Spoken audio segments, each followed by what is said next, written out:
ආයුබෝවන් මේ කතා කරන්නේ 2024 උසස් පෙළ ලියපු ආදරණීය දුවදරුවන්ට. ඉතින් ඔයාලා මේ වෙද්දි පුන පුනා බලාගෙන ඉන්නවා අපේ ප්‍රතිඵල කොයි වෙලේ එයිද කියලා නේද? දරුවෝ ගොඩක් බය වෙලා ඉන්නේ, කලබලෙන් ඉන්නේ, රැට නිින්දක් නැහැ නේද? ඉතින් ඇත්තටම කොයි වෙලාවකටද ප්‍රතිඵල එන්නේ? ඒ සම්බන්ධව වාට දැනට තියෙන අප්ඩේට් එක දෙන්න තමයි මම මේ හදන්නේ. ඉතින් ගොඩක් දරුවෝ ඊයේ පෙරේද දවස් විශේෂයෙන්ම බලාගෙන ඉන්දියා අද ඒ නමුත් ආවේ නැහැ. මොකක්ද තියෙන අවුල? කවද්ද ඇත්තටම එන්නේ? මම දැන් කියන්නම් තියෙන අප්ඩේට් එක. දරුවෝ ඔයගොල්ලන්ගේ ප්‍රතිඵල මේ වෙද්දී සකස් කරලා අවසන්. හරි.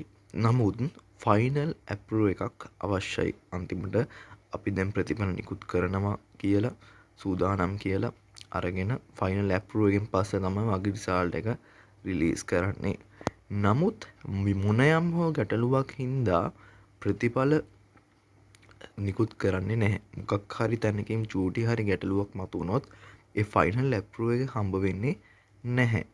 දරුවෝ සියල්ල සූදානම්. නමුත් ඇතිවෙච්ච පොඩි ගැටලු කීපයක් හින්දා ෆයිනල් ඇප්රූව් එක හම්බ වෙලා නැහැ. ඉතින් අපි බලාපොරොත්තු වෙනවා අද දවස තුල, අද හෙට කියන දවස් දෙක තුල, විශේෂයෙන්ම අද දවස මේ ගැටලු ටික निराකරණය කරලා ෆයිනල් ඇප්රූව් එක හම්බෙලා ඔයාගේ ප්‍රතිඵල එයි කියලා. මේ දින දෙක අනිවාර්යෙන් ඔයාගේ ප්‍රතිඵල එයි. විශේෂයෙන්ම බොහෝ දුරට වැඩි බරක් තියෙනවා අද කෙසේ හෝ ඔයාගේ ප්‍රතිඵල නිකුත් කරන බවට.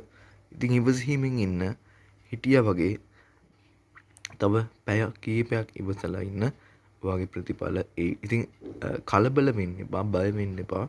ඔයා පොඩ්ඩක් ඉවසීමෙන් ඉන්න. හරිද? ලැබෙන ප්‍රතිඵලය බාර ගන්නවා සතුටින් ඉන්න, චුට්ටක් ඔළුව නිදහසේ තියාගන්න. ඉතින් හරිද? ලැබෙන ප්‍රතිඵලය මොකක් වුණත් ප්‍රතිඵලය බාර ගන්න, ඔළුව නිදහසේ තියාගන්න.